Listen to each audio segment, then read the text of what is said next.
La mission première du RSMA est de recruter, former les jeunes volontaires qui font le choix de suivre une formation professionnelle avec un statut de militaire et de les insérer à la fin de leur période de stage.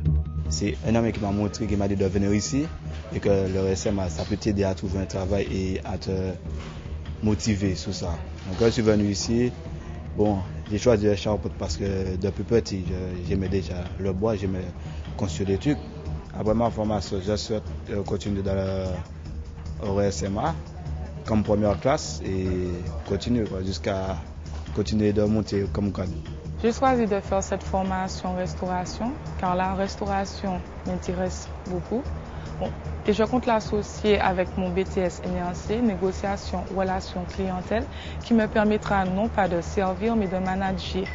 J'ai choisi aussi de venir au premier RSMA pour passer mon service militaire et pour apprendre une certaine discipline et une rigueur.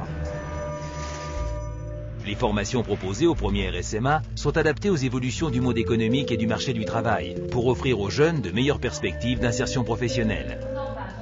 Et pour nous, il est important en permanence de se remettre en cause, de réadapter ces formations, soit dans leur intégralité, soit par module, pour être adaptées en permanence au monde du travail et au monde économique.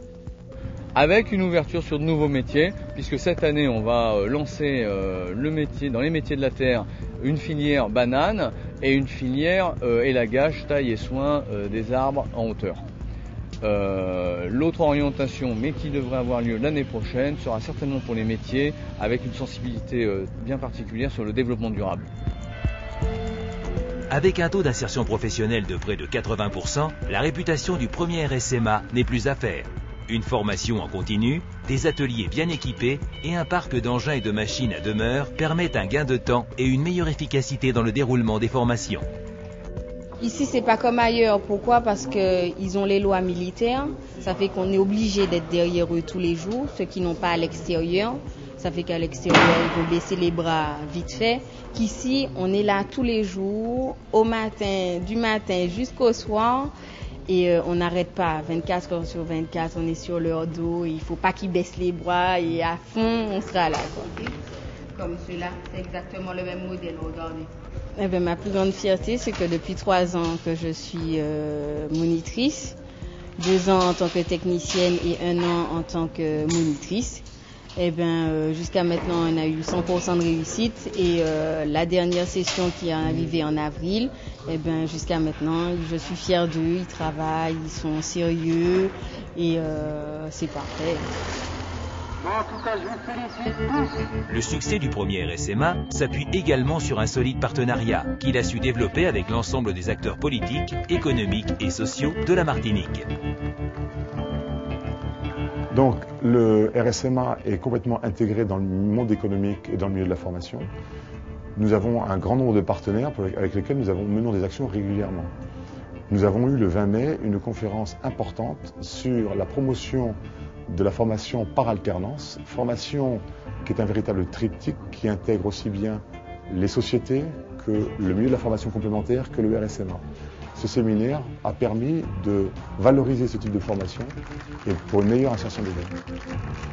Face aux résultats obtenus par le RSMA dans la formation et l'insertion des jeunes sans qualification, d'une part, et aux difficultés croissantes que rencontrent encore beaucoup de jeunes, d'autre part, les effectifs du RSMA vont augmenter dans les toutes prochaines années pour répondre à une demande de plus en plus forte. C'est l'objectif du service militaire adapté SMA 6000. Au niveau national, il y a 2900 stagiaires qui sont accueillis par an. On doit doubler les effectifs pour arriver à 6000. Au niveau de la Martinique, nous devons passer de 350 stagiaires accueillis par an à près de 900.